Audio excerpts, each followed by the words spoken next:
খুব ভালো মেনে নিলাম আমাদের হয়েছে, তাতে কি তাকে অপরাধ করতে হবে না কিছু? প্রমাণ করো।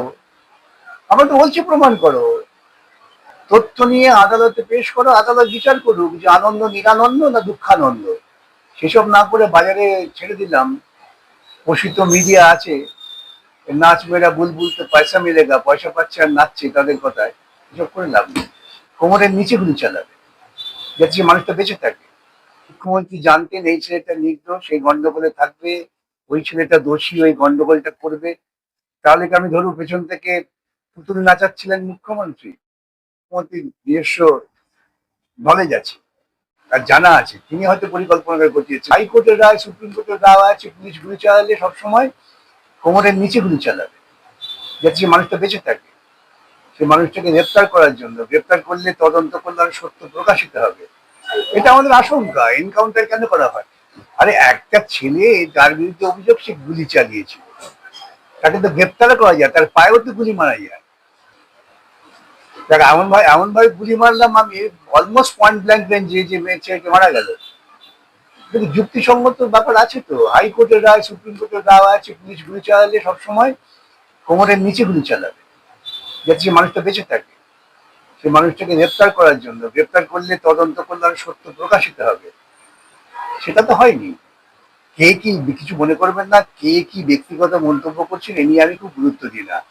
আমি অনেক বেশি গুরুত্ব দিই রাজনৈতিক নেতারা এবং প্রশাসনে যারা দায়িত্বে আছেন তারা কি মন্তব্য করছেন, ব্যক্তিগত মন্তব্য নয়। আমি ওর কাছে গিয়েছিলাম, দেখা করেছি, ও কেঁদেছে, এগুলো কোনো মন্তব্য নয়। যে সাংবিধানিক দায়িত্ব নিচ্ছে সেই দায়িত্ব পালনের সংক্রান্ত যে মন্তব্য আসে তার জবাব দিই। খুব ভালো মেনে নিলাম আমাদের হয়েছে, তাতে কি তাকে অপরাধ করতে হবে না কিছু?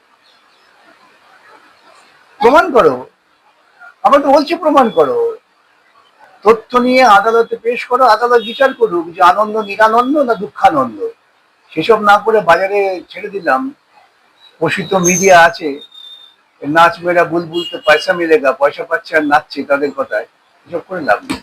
আইনকে রীতিমতো কি মানে মুখ্যমন্ত্রী যেভাবে বললেন যে ক্যাপিটাল পানিশমেন্ট হবে, ওই ইন্দ্রজিৎ তাকে তাকে মুখ্যমন্ত্রী বলে দিলেন যে সে নির্দোষ। ওই বোঝা যাচ্ছে, এতে কিন্তু মনে হচ্ছে ঘটনার পিছনে মুখ্যমন্ত্রীর নিজস্ব নলেজ আছে, আর জানা আছে, তিনি হয়তো পরিকল্পনা করে ঘটিয়েছেন, তাহলে এইসব কথা বলবেন কি করে?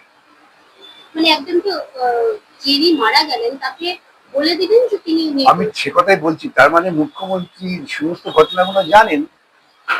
যদি আমি এ থেকে একটা যুক্তিগত সিদ্ধান্তে পৌঁছবার চেষ্টা করি, যদিও এটা আমি পৌঁছচ্ছি না, যে মুখ্যমন্ত্রী জানতেন এই ছেলেটা নির্দোষ, এই গন্ডগোলে থাকবে, ওই ছেলেটা দোষী, ওই গন্ডগোলটা করবে, তাহলে কি আমি ধরুন পেছন থেকে পুতুল নাচাচ্ছিলেন মুখ্যমন্ত্রী?